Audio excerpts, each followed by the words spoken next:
મારું નામ વિમલ ચુડાસમા છે ને હું સોમનાથના ધારાસભ્ય તરીકે સેવા આપું છું। ત્યારે કોંગ્રેસ પાર્ટી દ્વારા વોર્ડ નંબર 1 માં સંજયભાઈ જેઠવાને ચૂંટણી લડવા માટે મેન્ડેટ આપવામાં આવેલું હતું અને સંજયભાઈ એક્ઝેક્ટલી 3 વાગે ત્યાં પ્રાંત કચેરીની ઓફિસમાં 3 વાગે એક્ઝેક્ટલી પહોંચી ગયા હતા। તેમના ગેટ પાસેથી પંકજભાઈ કરીને કોઈ અધિકારી દ્વારા એમને જવા ન દેવામાં આવ્યા। મને જાણ કરવામાં આવી, હું બહાર હોવાના કારણે મારે પહોંચતા 15 મિનિટ લાગેલી।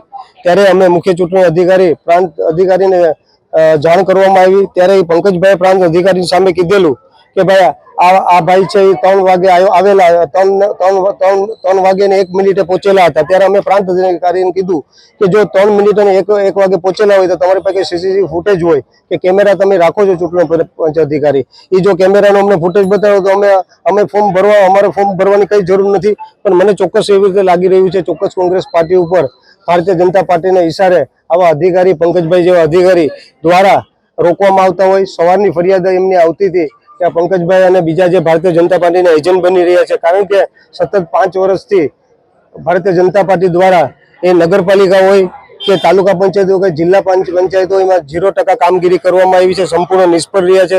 પબ્લિક સંપૂર્ણ રીતે કંટાળી ગઈ છે એમનાથી, એટલે એમને અધિકારીનો સત્તાની જોરે અધિકારીનો ઉપયોગ કરવામાં આવ્યો છે અને કોંગ્રેસ પાર્ટીના ઉમેદવારો ફોર્મ ન ભરી શકે અને લોકશાહીમાં એમનો અધિકારી છીનવાનો પ્રયત્ન કર્યો છે। ત્યારે ખાસ કરીને જ્યારે અમારા વોર્ડ નંબર 1 ના ઉમેદવાર સંજયભાઈ જેઠવાને ફોર્મ ભરવા નથી દેવામાં આવ્યું ત્યારે મેં રજૂઆત કરી, પણ મેં એમની પાસે પૂછ્યું કે તમારી પાસે કઈ ચોક્કસ હોય એવું કહેવા માંગતા હતા કે મારી ઓફિસમાં પહોંચી જવું છે। મેં કીધું કે તમારી ઓફિસ એટલે તમે એડ્રેસ પોતે તમારી સાઇન ઉપર લખેલું છે કે મારી એડ્રેસ છે પ્રાંત કચેરી, તો તમારી પ્રાંત કચેરીમાં જ હતો, છતાં પણ ભારતીય જનતા પાર્ટીની સરકાર છે એના પ્રેશરના કારણે પ્રાંત અધિકારી પણ ભાજપનો પટ્ટો પહેર્યો હોય એવું મને લાગી રહ્યું હતું।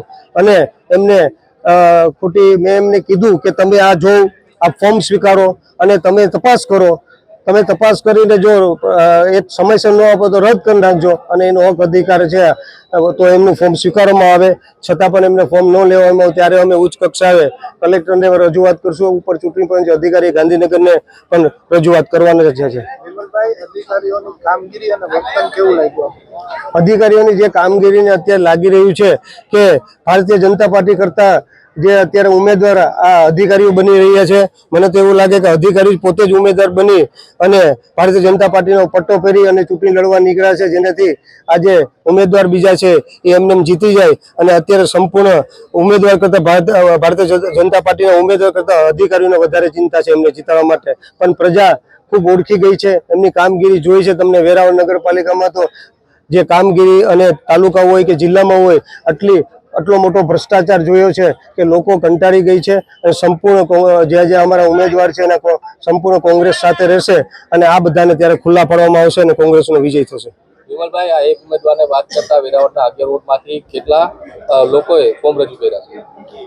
અમે કોંગ્રેસ પાર્ટી દ્વારા ટોટલી 43 ફોર્મ રજૂ કરવામાં આવ્યા છે। એમાંથી 43 ફોર્મમાંથી સંજયભાઈનું ફોર્મ સ્વીકારવામાં નથી આવ્યું। ટોટલી વેરાવળ પાટણમાં 11 વોર્ડ છે, 44 ઉમેદવાર હોય છે, ત્યારે કોંગ્રેસ પાર્ટી દ્વારા 42 ફોર્મ રજૂ કરવામાં આવ્યા છે અને સંપૂર્ણ રીતે કોંગ્રેસ પાર્ટી તાકાતથી લડવાની છે અને પ્રજા સંપૂર્ણ રીતે આ વખતે કોંગ્રેસ પાર્ટી સાથે રહેવાની છે। પણ જે અન્યાય થઈ રહ્યો છે, અધિકારી ગમે એવો અન્યાય કરે પણ અમારા કોંગ્રેસ પાર્ટીના સૈનિકો અને ઉમેદવારો મક્કમ છે અને મક્કમતાથી લડવાના છે। અને સંજયભાઈ જેઠવા જે છે એમનું ફોર્મ ખોટી રીતે જે રદ કરવામાં આવ્યું છે એ ચૂંટણી પંચ કલેક્ટર હોય કે ગાંધીનગર હોય ત્યાં ફરિયાદ કરવામાં આવશે અને જરૂર પડશે તો કોર્ટના દરવાજા પણ ખટખડવામાં આવશે। આખું નામ શું છે અધિકારીનું? અધિકારી તરીકે પ્રાંત અધિકારી તરીકે હું આજે પહેલી વાર એમને મળેલો હતો। નવા જ હમણાં પ્રાંત અધિકારી આવેલા છે આ ચૂંટણી પહેલા જ। ભારતીય જનતા પાર્ટીએ કદાચ એમની સેવા સારી કરતા હોય એટલે ચૂંટણી અનુલક્ષીને સ્પેશિયલ કેસમાં મૂકેલા હોય। જે ઉમેદવારને તમારે રોક્યો તો એ અધિકારીનું આખું નામ શું છે? એ અધિકારીનું નામ કમલેશભાઈ છે અને એ મને સંજયભાઈ કહેવા માંગે કે આ કમલેશભાઈ છે। ત્યારે કમલેશભાઈ પોતે પ્રાંત અધિકારીની સામે સ્વીકાર્યું કે તમારી ગેટની સામે 3 વાગે ને 1 મિનિટ હતા, તો એમાં સમય લખ્યો છે પ્રાંત કચેરીમાં 3 વાગે હોવું જોઈએ। ખરેખર તો આ જે આખી જગ્યા છે પ્રાંત કચેરીની જગ્યા છે, એ સમય ખરેખર તો આ ગેટ છે જે મેઇન ગેટ છે ત્યાં 3 વાગે પહોંચી ગયો હોય તો એમને અંદર આવવું જોઈએ। આ ભાઈ તો પ્રાંત કચેરી ઓફિસની અંદર પહોંચી ગયા, છતાં પણ કિનાખોરી રાખીને એમને ફોર્મ ભરવામાં નથી દેવામાં આવ્યું।